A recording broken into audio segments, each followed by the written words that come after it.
안녕하세요. 놀라운 논란의 미스터 논란입니다. 손흥민 선수가 뛰고 있는 토트넘 소식 전달해드리도록 하겠습니다.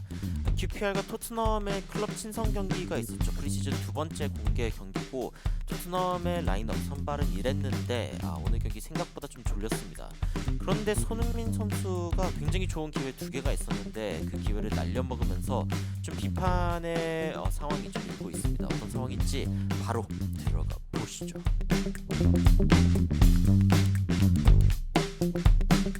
자, 일단 기본적으로 손흥민 선수가 스트라이커로 시작하는 거에 대해서 많은 사람들이 좀 흥미롭게 여기고 있습니다. 이 안제 포스테코글루 감독이 솔로몬, 베르너 같은 윙어 자원들을 이제 손흥민 선수랑 좀 비교하려고 하는 것 같다.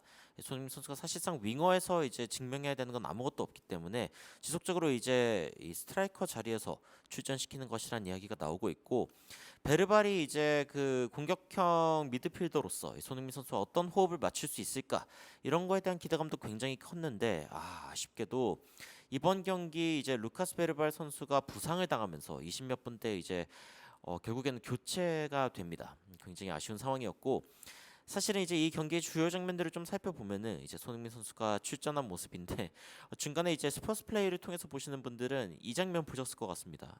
기술적인 문제로 인해서 이 영상이 끊기는 그런 상황들도 있었지만, 여하튼 이제 클루셉스키가 이제 교체되어서 베르발 선수를 대체하는 모습이 있었고, 그리고 이제 손흥민 선수의 결정적인 골이 될 뻔했던 장면, 27분 장면, 이제 존슨이 크로스를 넣어주는 이 장면인데, 이 장면에서 손흥민 선수의 슈팅이 이제 이게 골로 기록되지 않으면서 골망을 흔들지 못하는 그런 상황이 있었습니다. 브래넌 존슨의 패스 굉장히 좋았는데 좀 아쉬웠고, 오히려 이제 QPR이 첫 번째 골을 넣을 뻔한 장면이 있었는데 다행히 이 패스가 있기 직전의 패스가 이제 옵사이드였기 때문에, 그래서 이제 이 부분에서 일단 옵사이드다라는 판정이 나게 되었습니다. 이 장면이죠. 이때 이쪽으로 간 패스가 이제 일단 옵사이드였다라고 이야기가 나왔고, 결국에 선제골을 기록한 적은 토트넘이었습니다. 비수마가 굉장히 결정적인 골을 터뜨리면서 토트넘에게 이 선두를 안겨줬는데, 토트넘 팬들 굉장히 좋아하는 모습이죠.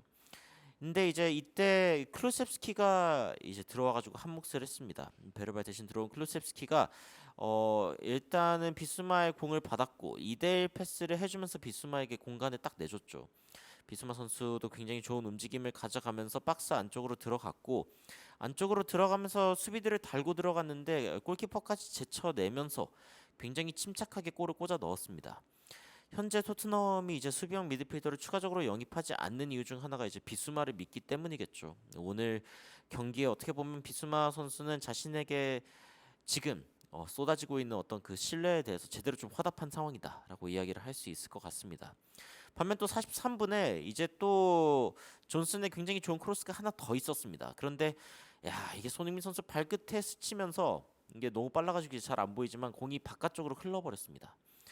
이게 이제 들어가기만 했어도 좀 좋았을 텐데 손흥민 선수가 두 개의 빅 찬스를 놓치는, 사실은 축구 경기에서 그렇게 흔히 볼 수 없는 그런 장면이 나온 거죠.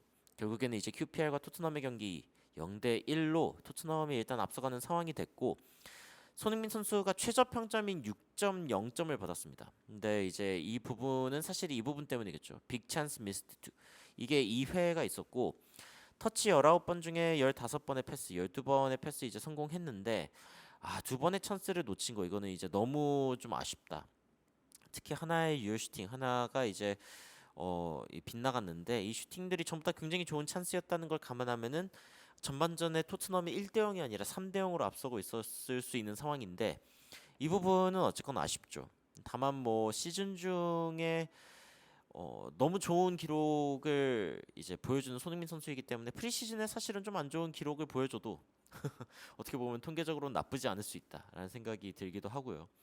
이 비스마 선수가 이제 전반전에 7.8점의 평점을 받았는데 33번의 터치, 그중에 25번의 패스, 24번을 성공하면서 96%의 패스 성공률. 그리고 롱볼도 하나 중에 하나를 성공시켰고, 드리블도 3개 중에 3개, 그리고 땅볼 경합도 이제 5개 중에 4개를 성공하면서 사실상 굉장히 좋은 스탯을 보여줬습니다. 오늘 경기 비스마의 느낌이라면은 좀 자신감을 잃은 모습이 아니라 다시 또 자신감을 되찾은 그런 모습의 비스마라고 이야기할 수 있고, 클루셉스키 같은 경우에는 전반전에 13번의 터치 중에 8번의 패스, 7번 성공, 그리고 2번의 키 패스를 기록하면서 역시 중앙 미드필더로서 그리고 공격형 미드필더로서 괜찮은 것 같다. 이 포지션 변경이 성공적인 것 같다라는 생각이 드는 지표입니다.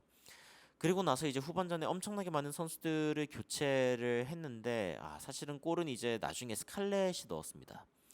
그 최전방 자리에서 세 번째로 이제 실험해본 자원이죠. 스칼렛 선수가 이제 골을 넣었고, 역시 측면에서 들어온 공을 이제 스칼렛 선수가 발을 밀어 넣으면서 적절하게 공을 꽂아 넣는 그런 모습을 보여줬습니다.